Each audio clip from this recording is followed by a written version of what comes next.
Israeli হামলার তীব্রতা বৃদ্ধি পাওয়ায় লেবানন ছাড়ছেন বিদেশি নাগরিকরা। নিজ দেশের নাগরিকদের নিরাপদে সরিয়ে নেওয়া শুরু করেছে ইউরোপ, এশিয়া সহ মধ্যপ্রাচ্যের বিভিন্ন দেশ। লেবাননে ইসরায়েলি হামলা কমানো বা বন্ধের কোনো লক্ষণ নেই।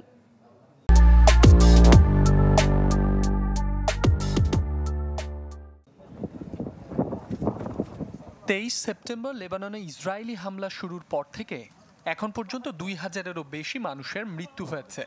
এর মধ্যে শতাধিক শিশু ও 250-রও বেশি নারী। আকাশ ও স্থলপথে ইসরায়েলি আগ্রাসনের জেরে যুদ্ধ আতঙ্কগ্রস্ত বিদেশি নাগরিকরা প্রাণ বাঁচাতে লেবানন ছাড়ছেন। নিজ দেশের নাগরিকদের নিরাপদে সরিয়ে নেওয়া শুরু করেছে ইউরোপ, এশিয়া সহ মধ্যপ্রাচ্যের বিভিন্ন দেশ।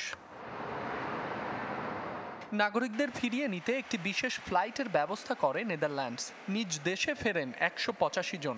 ডাচদের পাশাপাশি আয়ারল্যান্ড, বেলজিয়াম ও ফিনল্যান্ডের নাগরিকরাও নিজ নিজ দেশে ফেরেন এই ফ্লাইটে। ভয়াবহ হামলার মুখ থেকে প্রাণে বেঁচে প্রিয়জনদের কাছে ফিরতে পেরে আবেগ আপ্লুত হয়ে পড়েন অনেকে।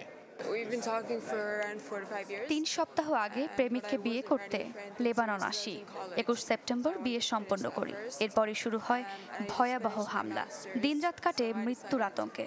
সুস্থভাবে নিজ দেশে ফিরতে পেরে এখন স্বস্তি লাগছে।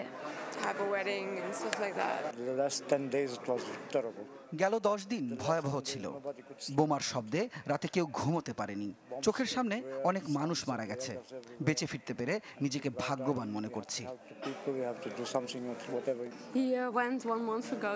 পরিবারের সাথে দেখা করতে 1 মাস আগে সে লেবানন যায়। 3 বার টিকিট কেটেও হামলার কারণে ফ্লাইট বাতিল হওয়ায় ফিরতে পারেনি। অবশেষে সে আমার কাছে ফিরল। নেদারল্যান্ডস সরকারকে ধন্যবাদ জানাচ্ছে এমন উদ্যোগের জন্য।